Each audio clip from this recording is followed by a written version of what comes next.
are now listening to Random Ramblings with Rob. Yay! Yeah! B to the R, O to the B, coming at you with the funny random rambling, talking about all the things that'll make that rain day sunny. Yeah, it's hot and popping, fireball dropping, come get your laugh on. Yeah, that's the concept, you know he be rocking, robbing the facts and all of the gossip. It don't matter where you are or who you with, you gotta tune right in. Bring your girl into your girl to bring your friends, be Robbie led. Tune in your crib, in your whip, at your job. He got new shows every Sunday. Here we go. What up, everybody? This your boy B-Rob, and I'm back with another edition of the Random Rambles with Rob podcast. First and foremost, I'd like to thank you, the listener, for coming back each and every week, or however you listen to podcasts. If you're a first-time listener, I'd like to thank you oh so much for giving my show a try. And if anybody recommended you to me, next time you see them, if it's in person, give them a crisp high five. If it's over the internet or anything like that, through a messenger of choice, Twitter, Instagram, or whatever have you, send them a dick pic or a booby pic. I don't know. Show them your gratitude some kind of way. But seldomly here on the Random Rounds with Rob podcast, this show been going on for about 3 years now, and I think once a year for every year the show has been going, we've had a special visitor. He's actually kinfolk of mine. And he has some wild and crazy tales to give to you, the listener. And today is no exception, making this a yearly appearance. My nephew, C the Beast. What's going on, man? What's up? What's up? What's up? What's up, world? What's going on, man? What's going on, Ramblin' Rob? Man, let's get right into it, man. Cause like some real shit happened. And, you know, we family, so I know a lot of times you bullshit a lot sometimes, but in this instance was not that. So I was just like, when I heard what had happened, well, not what you about to tell me what had happened, but the outcome or whatever and everything, I was just like, what the fuck? I thought you were just bullshitting. But apparently you went to jail and you just got out. Again. We can't forget the repetitive offense of again. Yeah. Yeah, man. Last time we talked, I believe I stated I was on the run. I was running, and yeah, my legs finally gave out, and I quit running. They cut my legs off. So you know, man, it was just crazy, man. Dealing with these crazy psycho girls, man. You know, they will cause a bad karma or a bad stench in your life when you're trying to run. Yeah. But yeah, I was on a run, and you know, tired of not being able to do what I had to do, especially with my music and stuff. And by the grace of God, I got pulled over. And the partner I was with, she was, you know, drinking and driving, and of course, me having a warrant out for my arrest, it didn't make it any better. So when they went to ask me for my ID, I thought about running again, but it was like negative 30 degrees out here. I'm exaggerating, probably like negative 10 or something. It was snowing, and I went to step out of the car, and I slipped and bust my ass, and you know, I just figured I'd give them my ID, and went to jail. Nah, see, my wallet was outside. I had to go get it. It was just hanging. Right. Hey, it fell down in the dough jam. I had to open the door to get it. Yeah. Exactly. So end up going to jail in October, man, and setting that motherfucker eating. I couldn't eat no sweet ham, man. It was Jesus loaves. And when I say Jesus loaves, man, I wouldn't recommend jail for nobody, man. The food is horrible. It's definitely a weight loss program. You definitely will not achieve no weight by going to jail.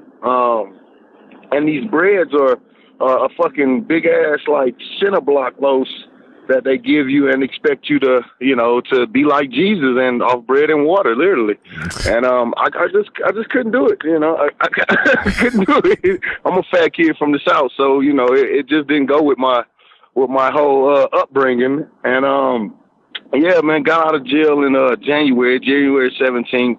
The judge wanted to give me 4 years in the Colorado prison system, and during that time of sitting there thinking about 4 years in prison, I became Muslim and prayed to Allah, prayed, and right when it came to my sentencing date, the lawyer came in and was like, well, the judge wants to offer you, the DA wants to offer you halfway house in result of, going to prison. So, me, I was happier than a punk in jail, I jumped up to the occasion and was like, yeah. So they end up giving me 2 years in this halfway house. So I'm kind of right now at this moment, I'm halfway in, halfway out. I got 2 years in the halfway house, which they told me I could knock out in a matter of 6 months. So hopefully, if everything goes good, I'll be back in the population of the world by May, June, and I'll be back to dream chasing this music career. Okay. Now, you bring up the conversion to Muslim and whatnot. So how that even come about? Whatever, homeboy with the little cap come up to you and like, hey, bean pie, my brother. No, not so to speak in that manner, but kind of similar.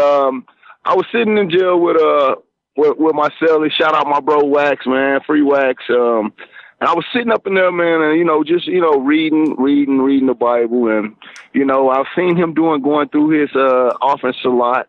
I asked him what religion he was, and he began to break it down.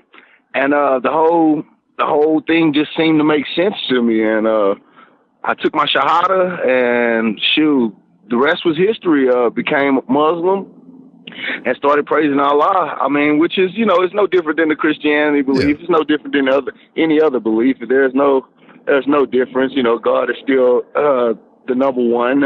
It's just everybody else is prophets. Nobody was greater than the next man, and we still all follow the same code of religion, or a code of belief, should I say? Because religion is man-made, but the code of belief system, as far as giving almighty praises to the one who created us. And with me being Muslim and me praying, I think that kind of moved God and inspired him to work in my favor. Mm-hmm. And I can't I can't say anything bad about it. It worked out. Yeah. Now, religion is religion. I mean, is a belief system, right? And you talking about churning out this new music and everything, whatever. How does this affect the future production of your music to come out? It affects it in no way. I'm still me. It's just a different mindset, different train of thought. Mm-hmm. Just knowing a little bit more, being able to tap into my inner beast, I guess so to speak. You want to say? It's just knowing more, just the insight on knowing more, because I study a lot of religion, and Muslim was probably the one that I haven't really tapped into yet. Mm-hmm. And by tapping into it, it kind of made everything else complete. It made sense of every other religion. It made sense of what states back in the Bible from the Moses days.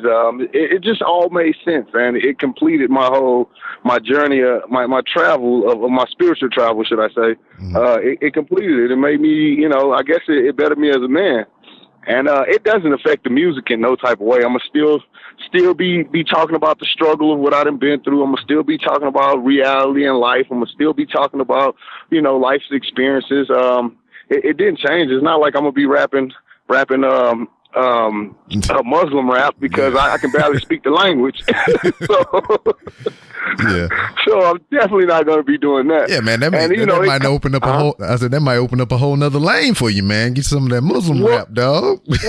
Yeah, I mean, I know how to speak a little bit. I know how to offer salat in Islamic and Arabic, should I say? And then also, looking at one of my idol rappers, as far as Kevin Gates, I studied under him, and as far as his beliefs, and he's Muslim also. So it kind of went hand in hand, man. It really did.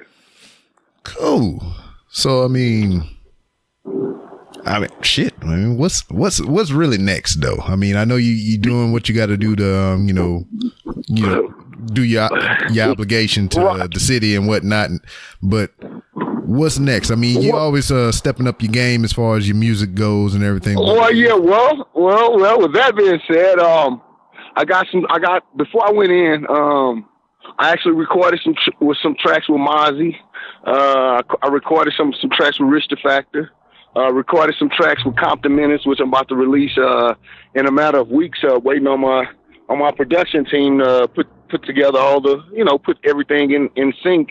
And within a matter of weeks, probably I say about 2 months, we'll release the whole campaign of C the Beast's first album, first solo album. And we got Mozzie on there, we got Compton Menace, we got Rich the Factor. I'm working with a couple of local artists right now. But I got some heat coming, man. I got some heat coming. All right. Now, we kinfolk, right? Yes, sir. We share the similar blood. I mean, and we there on the level, so we about to clear the air on some shit. So okay. Instagram. Yeah. Okay. What I noticed from your account or whatever, you kind of blew up a little bit. You got like over 20,000 followers and whatnot. Which I'm not down in any of that, but this is what I don't understand. How many years younger than me you are? Shit, I'm 34. What you're 39? You be 39? No, you putting extra on me. Nah, I'll be 30. I'll be 37 next month. But shit. Well, yeah, 3 years. Yeah, so you're 3 years younger than me. We grew up in the same generation. We had pretty much the same advantages as far as seeing the change in the bend in technology from way back in the 80s all the way up until now. Right. I'm gonna tell you, dog, straight up, you is the most ignorant motherfucker when it comes to technology, man. Look, man, this how the conversation go for everybody who don't know. We on the instant messenger and everything. I seen that he got out, he posting pictures on his Instagram and everything. He got a bigger following, and we was talking back and forth through Messenger. You talking about you got the new music coming out and you wanted to get on the show so we can chat and everything. And I was like, cool. Right. So I seen the follow account. Now I know with having that many numbers, you get certain features unlocked for Instagram. You can do IGTV a little bit longer, and you can add links to your Insta stories and everything to where like you can play a video or put a picture up on your Insta stories, and there's a slidable link people can slide up on the screen and it'll take them to a website, to your music, or however that shit works. And I told you about this and your ass was like, oh, for real? Send me the link on how to do that. I was like, dude. That's like the funny part about that is, as good as I think I am with technology, I never knew that. I never fucking knew that, bro. No lie. And now that I've been informed, I'm gonna definitely take time to unlock and look and do my homework on that and research on that. But I never knew that. What I've been just doing is basically promoting through different sites, Spotify and there's a site called Radio Airplay, and I've been getting a lot of feedback through the Radio Airplay, which has been increasing my Instagram followers. And bro, I had no clue that I could do the IG store, everything else, et cetera, et cetera. I never knew all that. I was just doing everything authentic and just pushing the same way that I've been pushing. So when you told me that, it kind of opened up a whole lot of new avenues and put a lot of insight on what I need to be doing. Yeah. So I'm gonna ask you this as well. I think, I don't know if I did it or not, but have you linked your Instagram to your Twitter yet? You say what, bro? Have you linked your Instagram to your Twitter yet? Yes, I got my Instagram linked in with my Twitter, Instagram linked in with my Facebook. That's the only two accounts that I have that are linked into my Instagram. That's it. Now, what have we learned from the last time that I had to go through and filter out your daggone Twitter account? All these do not do none of the made up followers. Yeah, don't do that shit. Cause damn, you be sitting there. Cause I mean, Twitter, especially now, Twitter has got like way strict on the rules and regulations or whatever. Cause I went through the account that you had. You did all that shit, and people were sending you like 10,000 motherfucking goddamn DM messages. They was putting shit on your account. You know, you got like some kind of bug in your shit or whatever. So Twitter's been working hard to filter out all those motherfuckers that have been doing that shit. But at the time, I had to use an app called Unfollow or whatever, which probably doesn't even work now anymore with the way they changed their laws as far as Twitter goes with programs. I had to go in and unfollow all this shit. I had to go in and delete every goddamn DM one by one. And this is what I was saying. I was like, hey man, you need to do this, this, and this. He's like, I don't know how to do that shit. Well, I greatly appreciate you for doing that. Yeah. That was basically that. I definitely appreciate that. But yeah, I didn't, like I said, when things seem too good to be true, like they say the old saying goes, 9 times out of 10 it probably is. And, at that time, I was just looking for ways to create, a buzz, or as far as a Twitter jump, as far as with friends and followers. And apparently that wasn't the right way. Yeah, nah. And now the Twitter changed so much, man, as far as I guess they call them APIs or whatever, the programs that you could use to like send out mass tweets or tweet from multiple accounts or schedule tweets and everything. They really cracked down on that to where like most of the apps that base their business like to make revenue and money off of Twitter, they shut a lot of their shit down, man. So they losing money. So they banking. They was making money off of somebody else's business, and now that business that they was making money off of, cutting their legs out from under them, to use your words. He's got beef right now. They just gave me his $6. Yeah. So that's everything that you pretty much do on Twitter now is like you got to either find one of these little apps that they hadn't got to yet, or you just got to be in there grinding, or get some kind of programming know-how and to actually program and make you some shit. See, the world is changing so much as far as is getting away from the authenticity, the authentic. Exactly. I can't even use it. South, man. Hell yeah, I can't say that shit either. Authentic. The authenticity of it, yeah, and everything's being manufactured right now, which is kind of satirizing and really fucking up promoing and it's just messing up the game. I mean, it's messing up the whole internet world, the whole social media world. Promotion world. This is messing up a lot of things right now, and it takes a couple of times for you to bump your head before you realize that hey, just stick to the grind and quit trying to do shortcuts and just wait out for the long haul, and it's gonna pay off. Yeah. It's definitely starting to pay off. My TuneCore count is starting to, jump up a little bit, getting a little royalties and residuals back. So, I mean, hey, I can't complain right now. Yeah. Now, we never really got to talk about this too much. And most recently on a couple episodes that I've been doing, I've been talking to people that do music or whatever. And we've been having these conversations about the turn in what is now hip hop. So, I mean, basically what you see a lot of now is, people call them mumble rappers or the face tattooed groups and whatnot. So, how did we end up here? Where can you pinpoint as far as what you know about music and, artists and everything? Where did the turn happen? When did we go from, the classical hip hop that me and you grew up on to where we are now? Where did the big turn change? It's all Trump's fault. It's Trump's fault. It's Trump's fucking fault. No. I mean, I believe what happened was a lot of people just wanted to instead of being original, everybody looked for a shortcut to get into the rap like game. What you were saying earlier. Yeah.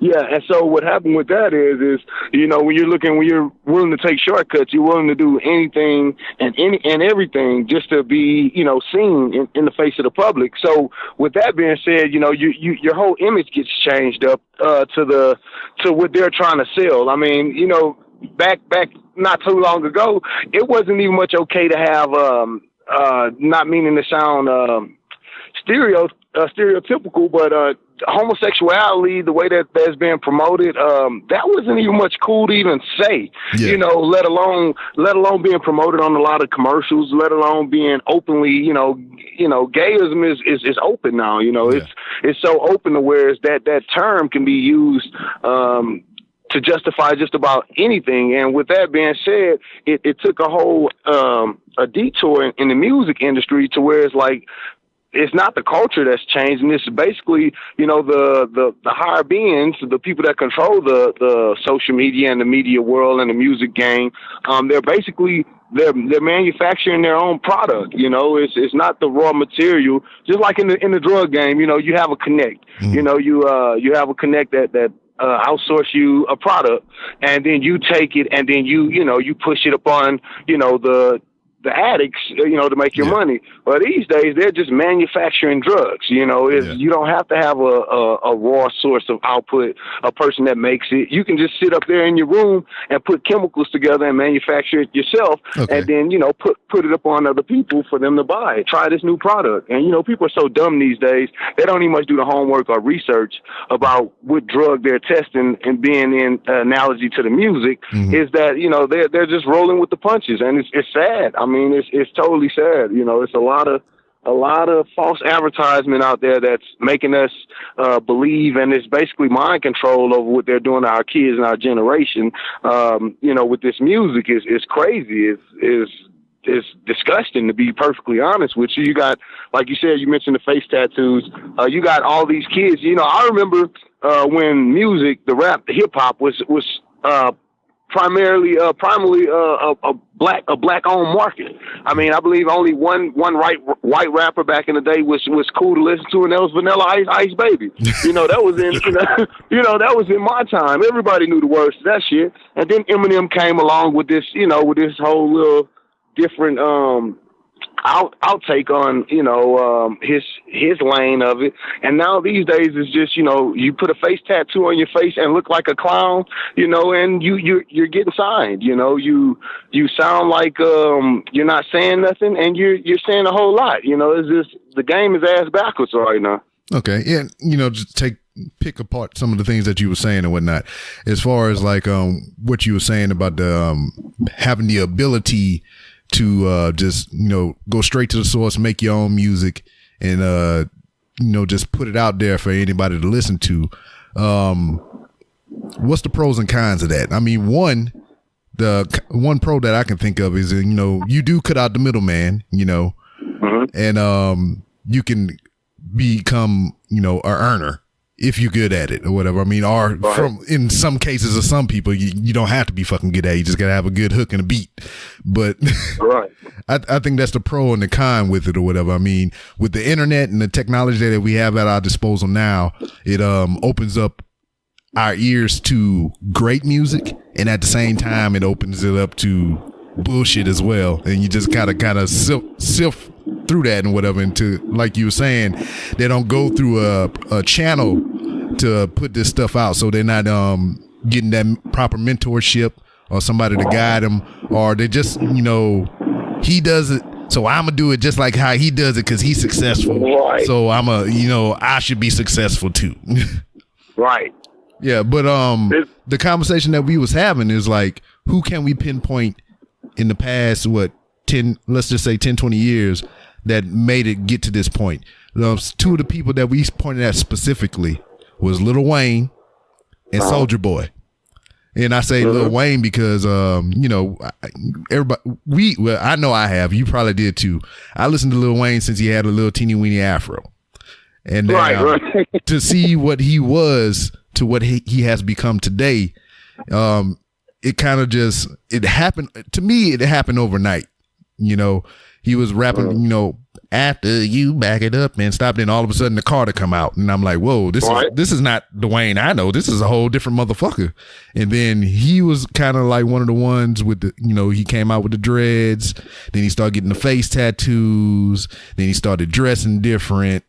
And, you know, some success came from the music that he was producing and everything, and that kind of fueled his individuality. You know, you see how Wayne dressed, and that was just right. And then and, you know, I think what Wayne did was he grew up, you know, like you said, we used to listen to Lil Wayne as, you know, the block is hot, you know what I'm saying? And he grew up. He went from an adolescent to a man. Now the transition of his clothes, I think what happened was with that is the people, the artists that wanted to emulate or be like Lil Wayne, they took his fashion and basically put a spin on it. I mean, you know, Lil Wayne wasn't wearing dresses.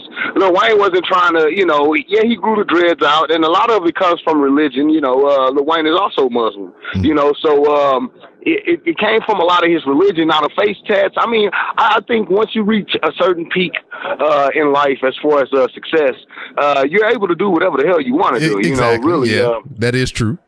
He ain't got to worry about going to a job. He don't have to fill out an application. He doesn't have to worry about a job. It's basically, you know, tattoos are a symbolization of, you know, your struggle or a work of art. And, you know, by having it on his face and because, you know, he has a cross tattooed on his face, you know, he has a lot of things that reflects his personality, that's on him. Now, with the clothes and all this stuff, I think people took Lil Wayne's style, and I'm not going to even say style. They took his clothes, his clothes, and put a spin on it.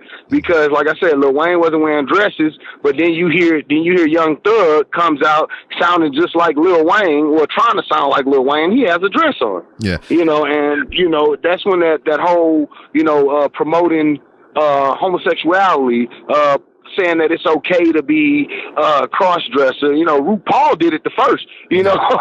You know, so it was like, you know, but that was frowned upon. Now these days, you know, it's okay to wear a dress and rap. It's okay to be have a sex change and, you know, Bruce Jenner type shit. It's okay to Caitlyn Jenner, I'm sorry. It's okay to do things that are not right. You know, back in the day, we was told that if it's not right, it's not right. You know, these days, if it's not right, it's halfway. If it's not right, it's not. That doesn't mean it's halfway. Well, if it's not right, it's halfway wrong. So, which means you still have some right in that. You know, and it's so controversial these days of what we took from the original state, original point of what we was trying to influence the market to be, to where it's like it's saturated. They took it and they put a spin on it. You know, they wouldn't dare let Lil Wayne be a mogul or a Jay-Z. You know, Jay-Z didn't wear no dresses. He's not wearing tight pants. He's not doing this.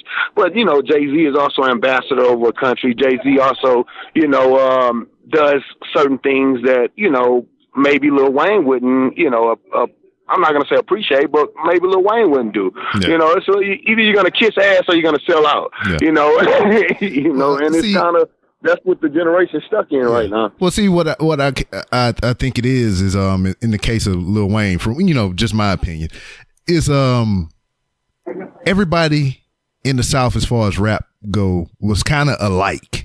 I mean, you had a couple of people that stood out or whatever, and I think a lot of the change that came with Wayne was that he just didn't want to be defined as a rapper from the South. He just wanted to be an overall great rapper. And then a lot of the change and the clothes and everything, I mean, it's just like professional wrestling, dog. It's a gimmick. You know, you do things to stand out. And a lot of the shit that he was doing was making him stand out, not only to just us that appreciate the music that he's putting out, but to like the casuals, people who may not know who Lil Wayne is. They see a picture of him on the internet and be like, this motherfucker got some 3-inch high boots on and shit. Who the fuck is this? And then now they digging into the rabbit hole of Lil Wayne and they're finding his music and everything like that. It's a marketing ploy, pretty much. Well, yeah. Well, you know, we got to understand that Lil Wayne wasn't also just a hip hop artist. You know, he also jumped into the rock and roll field. He also jumped into a lot of different genres of music that allows him to, you know, to open his mind to where it's, okay, if I'm going to sell to this market, to this genre, I have to be perceived as like one of these people. people, you know. So Exactly. when it comes to, you look at all the rock stars, you know, they dress weird as fuck, you know. Yeah. Gene Simmons still dress weird as fuck, you know. They dress that way to appear acceptable to their market. And I think Lil Wayne, what he did was, you know, he had so many markets that he had to be accepted by. Yeah. So whereas it probably confused him a little bit. You know, you were supposed to be hip hop Lil Wayne today, and you came out the house like rock and roll Lil Wayne. Yeah. You know, so you know, but it's still, you know, he still has to you can't make everybody happy, and I think that's what Lil Wayne went wrong at, trying to satisfy everybody, and that's, you know, what put him in the dilemma that he went in for a minute. And you know, now as we can see, you know, Lil Wayne is back to Lil Wayne and making, you know, Lil Wayne music. You know what I mean? Now, the second person that we pointed to in this conversations that we were having was Soulja Boy, and I say the kind of the change came in hip hop with him as well. We say he one of the catalysts because he was one of the ones initially that took the current technology that was available. Choo choo. Yeah. Get a little bit of beat. Yeah, that's the train. That's the train. Yeah. So I mean, he took the technology that was available to him, and you know, made a career from that. You know, he was one of the he was a YouTube success. You know, he kind of bigged up that platform, which you know, made YouTube what it is today. You know, he made his own beats, he made his own music or whatever. He did his dances, he shot his own videos and everything. He did everything, you know, independently, and he was able to profit off of that and put himself in positions. Now, that's why we point to Lil Wayne and we point to Soulja Boy as to where the change in hip hop started. So, I mean, what are your thoughts on Soulja Boy and everything like that? Well, you know, honestly, I give Soulja Boy more credit than a lot of other rappers, because of the simple fact, like you pointed out, Soulja Boy did make his own beats. Soulja Boy did record his own videos. Soulja Boy did make dance songs. On top of the dance songs, that was the latter part of Soulja Boy, the Superman and all that. We forget, you know, I got me some Bae Denise. I got, you know what I'm saying? Soulja Boy made the fashion. He made the fashion of rap. Of hip hop, should I say, trend to what it is inclined as far as he put fashion on hip hop. You know, he put a design on hip hop, and you know, I got to give Soulja Boy his credit, because you know, he produced a lot of beats for a lot of well known artists that we know till this day. You know, that Drake, nigga, we made it. You know, Soulja Boy produced that.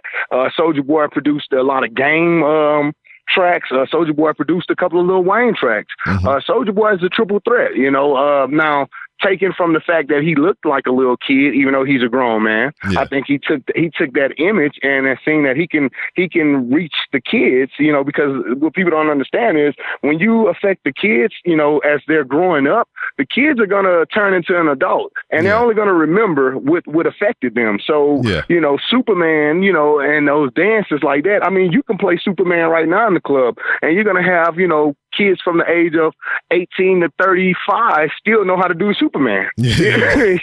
So, you know, his lane that he chose, I mean, they say affect the child, you know, and you have an effect on him as an adult. So I think Soulja Boy lane was after creating a fan base for himself, he went back and resorted to affecting the kids. And I think that's what a lot of rappers can't do. So they're mad at Soulja Boy for doing that, because he took a lot of his children base to adult platform, and now, you know, they're an adult now, and Soulja Boy is still Soulja Boy, you know. It's kind of, I mean, you got to give him his praises and props. You know, he's definitely a pioneer of the game. Because I mean, from him, what I remember of music or whatever, a lot of shit spawned because of him and that damn Crank That Soulja Boy shit. D4L, the Franchise Boys, goddamn, you know, all Young Jock. All these motherfuckers that came out with all these little dance hits and all this other stuff or whatever was because of Soulja Boy. Yeah, I mean, I can't. I mean, we had the Electric Slide and all this other bullshit, or whatever, but I can't really recall too much of anything before Soulja Boy to where, you know, that spawned all this stuff after it. You know, right. And I mean, he definitely set a trend. I mean, because there was a lot of Atlanta rappers, a lot of Georgia rappers that that took his following and emulated exactly what he did. And because they seen the success rise, they seen what was the pros of that. It was definitely no cons of it. You know, it was definitely a positive pro thing. I mean, he didn't make no sex dance. It was a casual dance that everybody did. Mm-hmm. And, you know, like you said, from that Crank the Soulja Boy, you had to, you know, but you can't do it like this, you know, motherfucking Laffy Taffy. Laffy Taffy. You had the jock, you know what I'm saying? You had the, you had the Ricky Bobby, you had the, what was that, Watch Me Dougie, you had so many dance songs to where it's like, it was being looked at like, okay, Soulja Boy did it, we can do it too. And all these songs that came from dance songs made millions and millions of dollars. And you got older rappers or rappers that wouldn't conform to that way of doing music, looking at these people and like, oh, you guys are one-hit wonders, or oh, you guys fucked the game up, when really, no, they didn't. The game is the game, you know. So therefore, with the game being said as it being the game, there's many different ways to play the game. Mm-hmm. There's many different ways to beat the game. I mean, you don't play chess just one way. You know, you got to play chess, and you got to be multi-talented in the game. You can't just be one track. You know, the Patriots went to the Super Bowl 9 times. Mm-hmm. You know, they should have won all 9 of them. Yeah, but they only won. They only won what they won. They only won 6. You know, so with that being said, I mean, they had to change their way of approaching the game. They had to change their play call, and they had to change a lot of things in the game in order to win. And when you're playing the game, that's the only objective, is to win, no matter what it takes, you know. So, I commend Soulja Boy. He definitely started a trend. Lil Wayne, and then, Lil Wayne, he actually tried to do a couple of little dance songs, but, it didn't work out too much for him, but at the end of the day, it is all about who you affect, because if you affect the masses, then, they're going to ride with you. Even if you affect them in a negative way, you're going to be talked about. In the music game, they said, good promo, bad PR is still good because you're still being talked about. You're being made relevant. Yeah. And, Soulja Boy, with his rants, what he's doing right now, he has the right to do that. I mean, nobody said nothing when Master P was doing it. No. When Master P came out with, what was the song, the true song, what was that? Well, we had a lot of other artists from the South, that Monkey on the Dig. Yeah. They had a lot of dance songs, back in the day. Fucking Josephine, and Johnny, all that shit. Josephine, yeah, so, I mean, the Bunny Hop, I mean, we had a lot of songs back then that was, dance songs, but Soulja Boy definitely elevated it and took it to a different lane. Yeah. And he was profitable off of it. And, I definitely can't knock him. No. But Soulja Boy? Now, let's talk about some other things. Because, I mean, Lil Wayne and Soulja Boy, that was their gimmick. Mm-hmm. I mean, that, Wayne was just like this out there rapper, wasn't content with being just a rapper. You wanted to be well versed in all facets of the game. Mm-hmm. Soulja Boy, he brought music to the forefront as far as with doing it independently and using multimedia to your advantage. What about the people who had a gimmick that kind of was hot, then they just kind of faded off? I mean, they still doing well for themselves, but you don't really hear from like you used to. T-Pain, he used that fucking Zapping Roger machine and shit or whatever. And man, fuck T-Pain. He just and the reason why I say that, shout out T-Pain, but fuck you for real. The reason why I say that, he just came to Denver. He just had a show in Denver, and something didn't go all so well for him in Denver. And he, they got him recorded saying, fuck Denver, fuck Colorado, and so his sportsmanlike conduct is not well respected out here. But yeah, what you're saying, he stole the whole Zapp and Roger thing, and yeah, that was. They say in every religion or every metaphor, there's nothing new under the sun. Everything is a cycle effect. So, that's why Puff Daddy, the king of remixes. Yeah.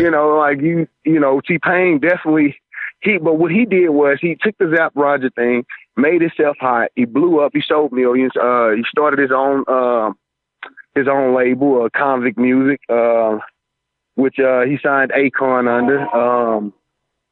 He's hosting shows. I think what happened was just like with the fad of Roger and Zapp, and Computer Love, it faded away, So T-Pain basically faded away, and there's nothing else for T-Pain to do, which actually T-Pain is a great rapper. Mm-hmm. Before he was a singer, he was, his first CD, rapper turned singer. Mm-hmm. He was a great rapper. Mm-hmm. So I don't know if T-Pain goes back to rapping or if T-Pain just calls it quits. But T-Pain has made millions and millions and millions of dollars to where, I guess, it kind of doesn't affect him because now you got the futures. You got a lot of people that. Uh-huh. Yeah, well, see, that's what I was talking about. He came in, he took something old that nobody was using because at the time it was what we were talking about a little while ago. Everybody had a freaking dance track. A lot of the rap was sounding similar. And for him to step out of all that, he went with the, the machine, the auto-tune, which would spark current auto-tune and everything. And, right. T-Pain was on everybody's shit. Ludacris, T.I., everybody's shit. He was on everybody that you can think of album because of his gimmick. Now, for T-Pain personally, he can sing without the auto-tune. He can rap very well. And it was a time to where he was even tired of doing the auto-tune because he wanted to display his talent. I mean, he was he felt that he was more than just this machine that he used. And a lot of his fans rejected him for that because there's like, I like T-Pain because of the auto-tune. Right. So, I mean, then he kind of faded out and, I think he DJ and do other shit too. So, I mean, he's been relying more on that. Another person, Lil Jon. There was what? There wasn't okay. There wasn't a motherfucker in the South just about that didn't have a Lil Jon beat or Lil Jon screaming on the track or something. Right. And music changed and evolved away from that style or whatever that made him stand out. And he kind of went away to the back. I mean, he's still doing well. He goes overseas. He DJs. He does other things too. But, you don't hear as much from him anymore other than Dave Chappelle, who put him on doing that damn skit. So now every now you see Lil Jon now, he getting paid to say, yeah, what? Okay. And then he came out with that song that turned down for what? That went multi-platinum with saying 4 words. I know, man. You seen the video for that shit? No, I haven't. Dog. Still haven't. Dog, if you can get a hold of some YouTube or something like that, you need to look that shit up. Do I have to send you a link? No. I'm on the cell phone. I got a little free privileges here. I get to talk on cell phones, and I have access to still the social media world. So yeah, I'll definitely look that up. Dog, it's a trip, man. You got boobies bouncing around on their own, chicks sitting on people's faces, sending his head through the flow and shit, and it's crazy. It's crazy. But with those two, man, I mean, they are well enough set up to where, I mean, they really don't have to do much, They can well, the thing about that is they don't have to do much inside the states. Mm-hmm. Their authenticity leads them to go out of the states, and because overseas people are still saying what and still turning down for what like that's still new to them. It's just inside the states. We change so much inside the United States every day to where it's a phase because speaking about one who's resurrected a old career that nobody ever liked. Let's speak about No Limit and Silk the Shocker, the one that could never rap, that never could stay on beat. And now they have a guy that just came out from California called Blueface. And he's the modern day with Tatiana or whatever. He's the modern day Silk the Shocker. And everybody is treating him the same way that they treated Silk the Shocker. The only thing is the game, the platform of the game has changed to where it's accepted now. So he's making millions and millions off of something that Silk the Shocker did a long time ago. Yeah. I think it was Silk the Shocker that had that style of rapping. I think Mr. Serv-On was kind of like that too. Yeah. Yeah, because I can remember listening to some shit, because every No Limit song would always have at the end or at the beginning, they had that one soldier track, that dun, dun, dun, Then everybody from No Limit would be on that motherfucker, and then it would be either motherfucking Serve On or goddamn Silk, and you just be like, I'm coming from the store, and I'm coming. It's like, dog, what the fuck? You can't rap. That's what we told Silk. You cannot rap. You know, you can't rap. And look what's happening right now.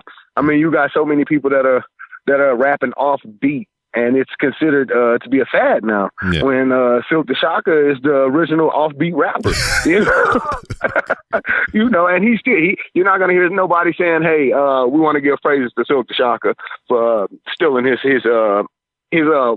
rhyme scheme." Yeah. And you know, and it's crazy to where, like, not so long ago when No Limit was on top, you know, we kind of frowned upon Silk the Shocker and his way of rapping. Mm-hmm. And now, it's becoming a new evolutional thing now that this is a new fad. I mean, when Bone Thugs and Harmony came out with the fast rap, I mean, mumble rap hasn't just started. Yeah, I mean, couldn't nobody understand the shit what the hell Bone and them said for the longest. We couldn't understand what Bone said for the longest. And then when, you know, you had Crucial Conflict after them, you know, smoking on hay in the middle of the barn. Mm-hmm. You know, we couldn't understand a lot of these rappers for the longest, to whereas now it's, you know, mumble rap. No, it's not mumble rap. This is just a cycle of what's been going to face, of what was here before that's been, you know, overcome again. I don't know, man, because, like, I mean, I get what you're saying, but it's just like, my homeboy Sir John Lee, he is a thing of what's the word he used? I think it's audio clarity or whatever. It's just like they rap fast, but they're saying actual words. These mumbling motherfuckers is making sounds but not saying actual fucking words, or the shit just don't go together, you know. Well, what is a word? What is word created from? Sounds. Yeah. You know, so you really, you know, you can't fault the Migos for today. Woo, you know what I'm saying? You can't, you know, it's more so they're putting how I want to say they're putting sounds that are expressions. They're putting expressions in music these days. You know, woo is not a word. You know what I'm saying? There's no definition of woo. You know what I'm saying? No. There is a definition to woo. It's motherfucking. What is woo? Motherfucking Ric Flair. That's what it is. God damn it. You see what I'm saying? Woo. And that's more so of an expression. You know, that was like, you know, it was an expression. Is an adjective of describing a feeling. You know, so it's more so of an expression, not necessarily a word that has a definition to. You know, it's just a verbal expression. And I think that's what music is going into. Is going into verbal expressions instead of, like you said, audio clarity. That's not the case. You don't have to understand a rapper and his bars these days. All you got to understand is the passion of his expression these days, and that's what's making rappers what a new age generation of rap what the music is becoming. I mean, you got the Sauce Walker twins. I'm feeling rich today. Woo, my feel rich today. You know, it's. You know, they're saying words, but it's more so verbal expressions, you know, that we're using in this music these days. And like, I mean, Lil Jon did it, you know, okay, you know, that was, you know, it was there's a definition for okay. But it was more so verbal expression that it just transcended into, you know, what is becoming as music. And I mean, me personally, I don't agree with it. You know, bring me back the Tupacs, bring me back the Biggies, bring me back the Nas, you know, but that's not the way the game is these days. You know, it's so watered down. I mean, shit, Donald Trump is, you know, I keep blaming him for this. I mean, he's the king of verbal expressions. I mean, he you know, he says nothing in his presidency as being the president, and you know, he just makes verbal expression. And I kill you. You know, that's just, you know, that's what he does. You know, you can't understand nothing he's saying, but it's his facial expressions, his actions that comes behind the verbal expressions. It tells a lot. You know, so. You know, the sounds are, you know, it's just extra, you know, it's just extra to the music, but, you know, it's making the money. So I can't, you know, I as much as I'm mad that I didn't come up with it, you know, I definitely can't hate on what's working for them. Yeah. And which will, Yeah, and just for anybody listening, this is not a bash fest. We not talking down on anybody, because I have no. I have on record said, and I'm done criticizing motherfuckers, because I have never tried or done anything to that extent, and to where they are actually putting their time in, regardless if you're thinking they're putting effort into the shit, but they're actually taking time to make the music, do the tours, right. And present a product. To where, right. I'm just sitting there and never having done not now a bit of it, talking shit about somebody that's actually doing something. So, right. I don't do shit like that. Yeah, so we definitely can't bash him. But it's definitely a head scratcher, to where it's like, this is where music is going, or this is where music has become from. And it's definitely a head scratcher. I mean, I believe, like, people like to argue, who is the greatest rapper of all time. A lot of people like to say Tupac. I personally don't agree with that. I just think Tupac had a lot more emotion in his music. Yeah. He was passionate, very passionate about what he said, and it spoke. He used his voice and his words. It wasn't he was making clever rhyme schemes. Not at all. He was just very passionate about what he said, which made him stand out. So whereas these days, the passion is coming from the creativity. And as dumb as that sound is, creativity can. They say there's no dumb question. But creativity these days is being lowered down. It's being dummied down. So Future is another one that Molly's and Perks. You know what I'm saying? What the fuck is You know what I'm saying? But it's making them money. Yeah, but like now we talk about just the way things are now versus then, or whatever. Some of it is for the good, some of it is for the bad. But from what I've seen, we've grown up in the same time frame or whatever, that the world nowadays is more accepting of things, and at the same time they are more critical of things as well. So to where you can be like, you like how you saying, I'm gay, and 10, 20 years ago, motherfuckers be like, oh, fuck that, nah, you can't be gay, and they'll stomp a motherfucker ass and throw him in the corner somewhere. But now you're gay, he's like, okay, what's new? So is that guy over there 3 feet from you? So what? So I mean, this is more accepting, and that can be good and bad in certain instances. But it's the thing now to where people are scared to tell people that something sucks, or something is dumb, or something is stupid. Yeah. Because I mean, you get motherfuckers that'll jump on your back. You can't talk to him like that. You can't tell him that stupid thing is stupid. And the crazy part is we're seeing it. We're seeing it transform into, as far as the way that they treat students in school. Yeah. I remember back in my day for field day, you had field day at school. It was a bunch of contests, and you got the ribbons for first place, second place, third place. These days they don't even much give kids ribbons with the number placing on it, because they don't want to make the kids feel that they didn't achieve anything, or that they are less than the person that's actually good. So I see it on all platforms. My son, he runs fast as hell, and I went to one of his field days, and he got a ribbon, and it wasn't even much a blue ribbon. At least we knew a blue ribbon was first place. They gave him like a yellow ribbon, and I was like, he was the fastest one. What happened to the first place ribbon? And well, we don't want to make the kids feel that they can't achieve, or that they're different, or that they're slow. And I'm like, well, that's the only champions and winners and losers. You gotta have these people being. If you're gonna accept the champions, definitely accept the losing part of it. Yeah, because everybody being so water. Yeah. Everybody's not able to be the best. Michael Jordan was one of the best. You don't hear nobody saying, hey, well, let this little kid that can't play no basketball, let's hype him up and boost him up to be the best.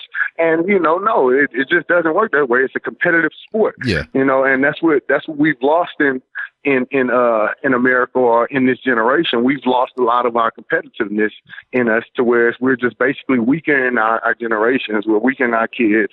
We're weakening our surroundings and our environments by not accepting that you can't be the best at everything, or you can't be, you can't be everything. You can't be like everybody else. You got to know your role, know your lane. And with winners comes losers. Everybody doesn't win. Yeah, because I mean, if that was the case, I mean, everybody would get paid the same. Right. You know, everybody would live in the exact same house. Right. Everybody have everything that everybody else have. I mean, it would be no need for it. And if that was the case, we should have took Hitler's idea and communists. So if that was the case, we're all equal. We should have took the communism route. So which we didn't. This is democracy. So I think it is these days. But yeah, we have to learn that there's winners and losers, and that's just in life. Yeah. And life is a competitive sport. Life is a competition. You strive to be the best in whatever field that you're in. And, with that being said, you're going to take some losses trying to achieve greatness. There's nobody that has an undefeated record, of achieving their greatness without taking some losses. Mm-hmm. And then, we could talk about Floyd Mayweather, but that's something whole totally different. Well, I mean, he might have took some losses in life because of that. He has an unflawed competitive record, but he's took a lot of life losses. Yeah, that's what I'm saying. Exactly. To maintain that undefeated streak, in his professional career, he has probably taken a lot of losses in his personal life. That's what we're saying. Right, exactly. So, I mean, there you go. Exactly. Yeah, exactly. So, I mean, yeah, because, I mean, if a loss is a learning experience. I mean, you lose and you figure out what you did wrong so you can never be in that position again, or you try to figure out how to get better at what it is that you're doing. Exactly. Yeah. Exactly. So next track I hear you put out is going to have a lot of skis. No. Not at all. I'm gonna stick to the basics, man, and to what I've grown up on and what I've known to be what I've accepted as music. Mm-hmm. You're not gonna. I mean, and don't get it twisted. If I get an offer to do a track with the Migos and they decide to say ski and all that shit, that's gonna be on them. But I'm definitely gonna promote it because I need the money. So I'm not gonna no. But me personally, as far as my music, no, you're not gonna hear no ski. You're not gonna hear no. You're not gonna hear none of that shit. I don't even much know what it means, first of all. So therefore, I'm not gonna be using it. Yeah, man. But shit.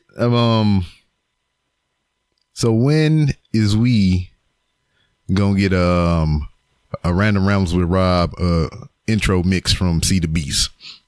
Man, whenever you want it, we can figure it out. Let me know what you need me to say or need me to do, definitely we'll make that happen ASAP. The theme of the show is random, dog. So you can say whatever randomly comes to your mind, man. I just need you to put it down. 30 minutes. I mean, not 30 minutes. Hell no, that's too long. 30 seconds to a minute long. I got you. I definitely got you. All right, man, before we wrap this thing down or whatever, because I got to go prepare some sweet ham since you can't have none. I got to eat 2 packs now. I can't have no sweet ham. And to clear the airways, me and my cousin Mike, we're still cousins. Yeah, I did. I know I was supposed to talk about this last time. Let's just clear the airways. Let's make it real short, sweet, and simple. We was playing Leapfrog at Uncle Shannon's house, and they didn't want me to play Leapfrog. That's what they didn't want me to do, And my Mike jumped over Manuel, and I headbutted his ass, and bust his head. I gave him 18 stitches, and he wanted to sue me. And my grandfather, which is your dad, said, I remember my Mike exact words: "I'm gonna sue you. I'm gonna sue you for everything you got." And Papa said, "You ain't got a dime now." Thank you. But that's still my cousin. I love him. Shout out Mike. Thank you for that. He still has that scar on his head. Oh hell too. yeah! I seen him not too long ago. His head done grew around the scar. It's just.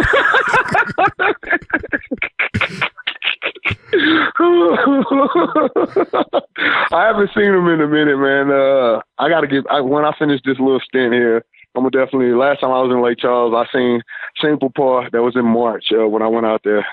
Yeah. Okay. But yeah, I seen Papa, and Papa, we ate some boudin and hog cracklings. Yep. And drunk a couple of beers and shit. Yeah. But let everybody know where they can find you on social media, homeboy. Social media, Facebook, Chuck Wallaby is my Facebook name. You can just Google See the Beast. That's C.DABEAST. It's going to take you to all platforms of my music. Google YouTube, See the Beast. IG is at See the Beast. Twitter is at See the Beast 30s. Everything is at See the Beast. If you just Google See the Beast, it's gonna run down everything from Google Play to iTunes to iHeart. Everything you need to know about me is one Google click away. Shout out Google. They should pay me for that. Yeah. But yeah, man, I look forward to what you got coming up, homeboy. I love you. And I love you too. Man, just freaking stay your ass out of jail, man. Man, you're exactly right. You're exactly right. I think I fucked up already up here, but you know, we're gonna pray that didn't happen. Yeah. But yeah, definitely, man. I appreciate all the love and support, man. And you know, and yeah, man, keep doing what you do, man. I'm gonna keep doing what I do, and we're gonna come together in the middle and meet like butt cheeks. All right, man. Most definitely. Let's See the Beast signing out, Ramblin' Rob. You know what it is, man. And as always, never a dull moment with my damn nephew, See the Beast. Matter of fact, I just seen his daddy. See the Beast Senior when I went home to Lake Charles and everything to visit. Yeah, man. Life changes and everything. You go through certain situations and whatnot that change your outlook in life, and it looks like this this third venture on the inside or whatever has changed this man's perspective once again on life, and having a more positive outlook and whatnot. I hope it works out for the best for him and everything. And maybe next year or sooner when he come back, we got some non-prison stuff and hijinks and shenanigans to talk about. Man, I was listening to the intro to this show from my homeboy Overdose, or freaking Gordon, or Commissioner Gordon is what I freaking come to call him, Antonio Gordon. Follow him on Twitter, Instagram if you can find him, because he changes goddamn handles every fucking 5 minutes. But I have the talent of See the Beast in my fucking family, you know, my real life kinfolk, and I ain't never asked this motherfucker to do an intro for my show yet. You know, it's about time I get some fresh voices up in this bitch. And, you know, I need to probably reach out to EVD, Sir John Lee, too high price and too busy for me to probably get an intro out of him. But, you know, I'll ask maybe Zyme, if I can ever track him down. He probably in Bangladesh somewhere making music or some shit. But, yeah, man, I need to get some more intros for the show. If you're interested, you got some musical talent, or shit, hell, if you don't have any musical talent, you know, in the vocal accords, I still accept a freaking intro from you. I mean, you've heard Jody B on here with this country-esque style intro. You heard Quentin Jim Jupiter with those stylish hippity hop tones and kind of like a disco funk type of intros they gave me and whatnot. Mikey Flash gave me some instrumentals. Alex from the freaking Is Anyone There podcast that is no longer there. He dropped me some. Ray, he gave me some music and whatnot. So, I mean, it's an eclectic group of people that has dropped some intro music on for the Random Realms with Rob. And you can be among the select few to drop some music, some bars, or some vocal stylings, or maybe even some spoken word or whatever. I might get Mike Phallic on there. You know, I just heard him recently on the Jupiter Boys mention them. But dude's an interesting character, multi-talented, and maybe I can get him to do me a bomb-ass intro as well. I'm going to reach out to all these people, see what I can get from them. Anyway, some big things coming up with the Random Realms with Rob podcast, and just me, the individual itself. I'm stumbling and, you know, I don't know what I'm doing with my words right now. But I just got acceptance into Comic Palooza here in Houston, Texas. Is Texas' biggest ever comic book convention that we hold here yearly in Houston, Texas. And the podcast was accepted. I'm going to be there, hooking and jabbing, hobnobbing with all the greats in television and comic books and all those things. And that's going to be May 10th through the 12th here. That's Mother's Day weekend. I got a pass from Mrs. B. Rob saying I can go. So, I mean, I'm not, saying, oh, fuck you, mothers. I'm going to do comic book shit. Nah, I asked, and she's like, yeah, man, it's just get you exposure, Any success you get is success of mine, and that touched me deep in my heart. But yeah, I'm going to be there at Comic Palooza. I'm going to be on a panel. So we're going to have me and a couple other podcasts. We're going to have a Q&A style joint. And I'll be fielding the audience's questions and whatnot. So I feel like I'm big time. That's cool or whatever, man. I'm going to be up there like they do for all these movie premieres and all these Hall H screenings for Comic-Con and whatnot. But, I mean, that's how I imagine how it's going to be in my head. It'd probably be like 3 people in the room with the other 3 people that's on the stage trying to answer those 3 people questions. But anyway, I'm going to be there at Comic Palooza. I'll be on the floor, running around, trying to interview people. Billy motherfucking Zane is going to be here. God damn it. Bunch of hold down, pull down, then there, damn motherfuckers. All I wanted was the key. All you had to do is give him the key. First movie that I recognized Billy Zane in was Demon Knight, the Tales from the Crypt movie. And, that dude, Phantom or whatever, I haven't seen that in many years. I probably have to revisit it. He was in Titanic and a couple other movies, he made that I didn't really get into, but Demon Knight will forever be my favorite Billy Zane movie. He made that goddamn movie. And then I got to see a young Jada Pinkett in there with a side butt cheek and side boob in there, which then I think Jason's Lyric, I seen a whole lot of Jada Pinkett. Oh Lord, Jesus, have mercy.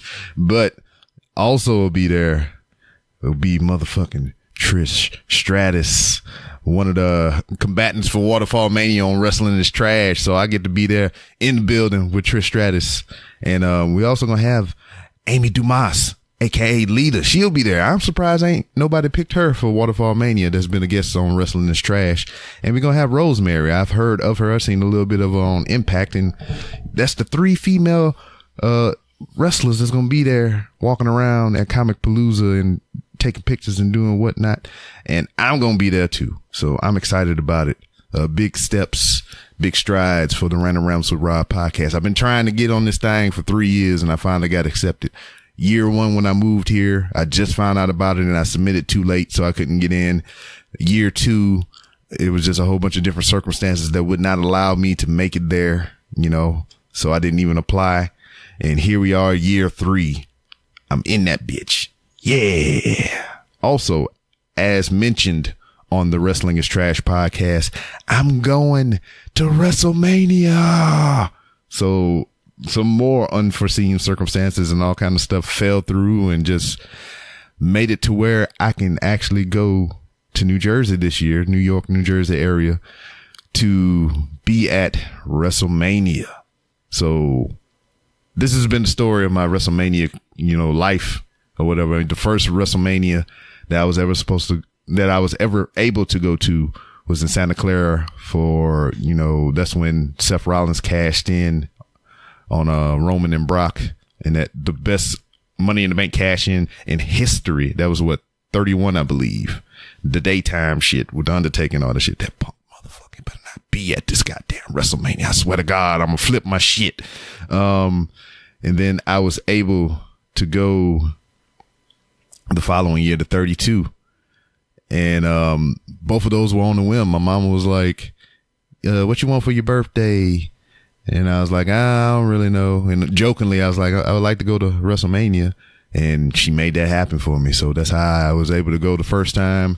The next year for Dallas, WrestleMania 32, my brother was like, hey, man, you went to WrestleMania last year, right? And I was like, yeah. He's like, how was it? I was like, oh, it was cool.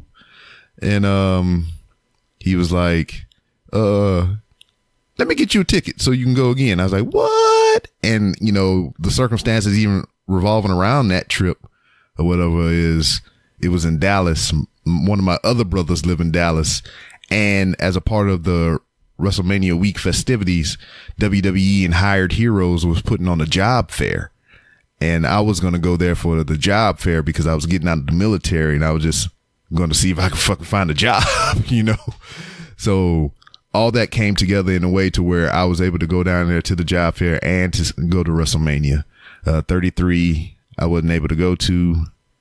34 in New Orleans, somebody said they had a ticket for the low and I got it and I was able to go. New Orleans ain't number 5 hours away. So I drove there and I was able to go to WrestleMania. And here we are at 35. And the way this one come about is, my homeboy that I served with at my last duty station, he's a recruiter up in Rhode Island. So this is his first WrestleMania. And,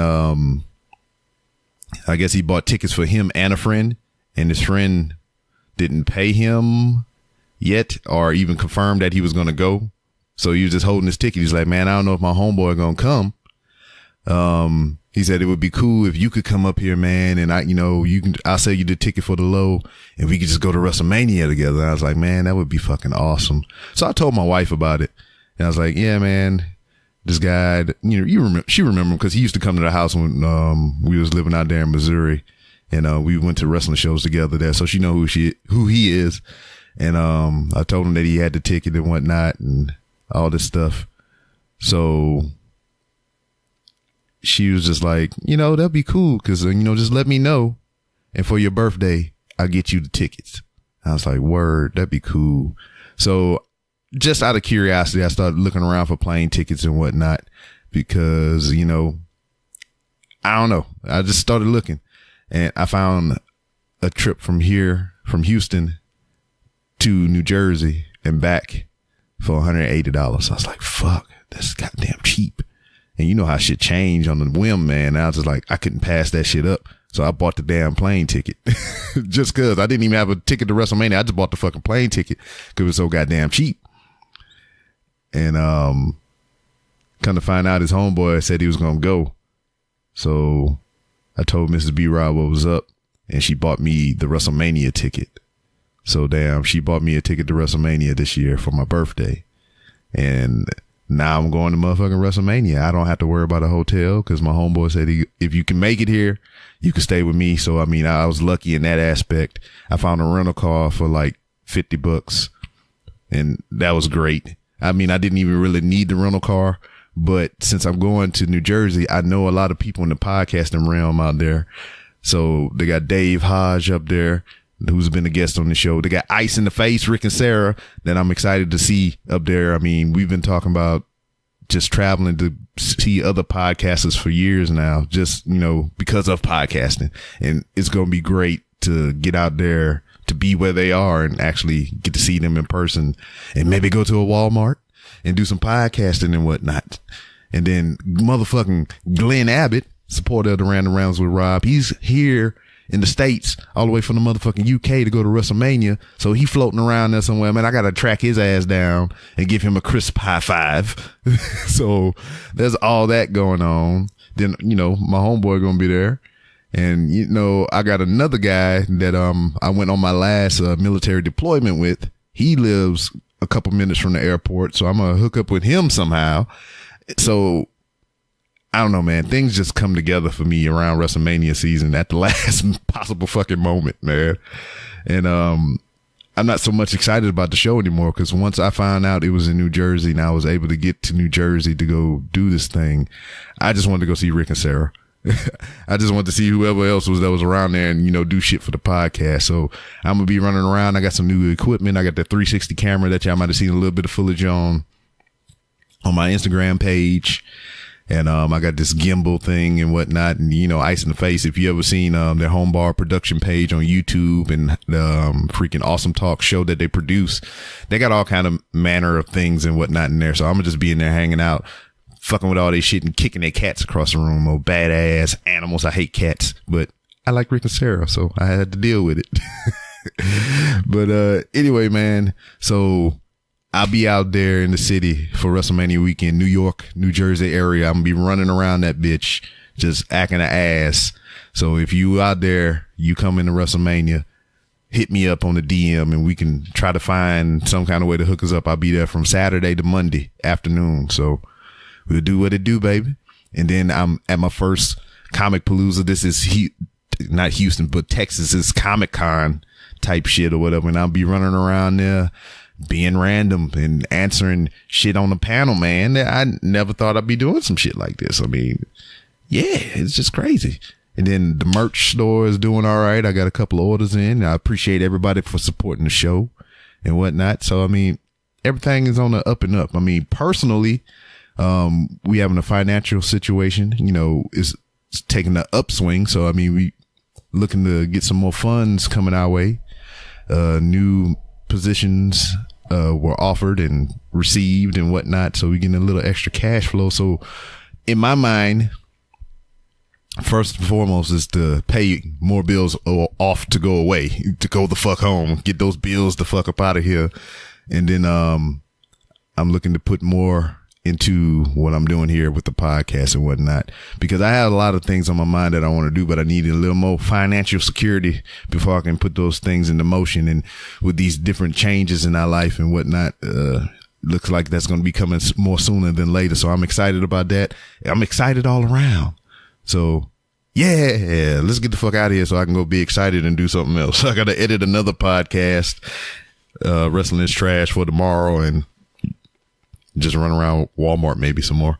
But for all the shenanigans that's going to happen in May and April here in a couple weeks at WrestleMania, and just me running amok in New York and New Jersey, you can follow me on Twitter at It's B-Rob. That's ITSBROB. If you want to talk professional wrestling and any other general shenanigans, that's the place you do it.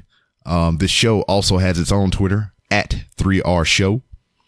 And, oh man, speaking of 3R Show and WrestleMania and all that stuff, Schlotsky's Deli, you know, they've been a supporter for the show for a little while now, since November. They hooking me up with some food for the trip. I mean, they ain't gonna send no food to my house and I'll be on the airplane in my carry-on bag holding Schlotsky's Deli meats in my bag. But, they sending me some gift cards to fund my, my food, my dinners when I go to WrestleMania this weekend. So shouts out to Schlotsky's Deli for, hooking your brother up. And I appreciate you.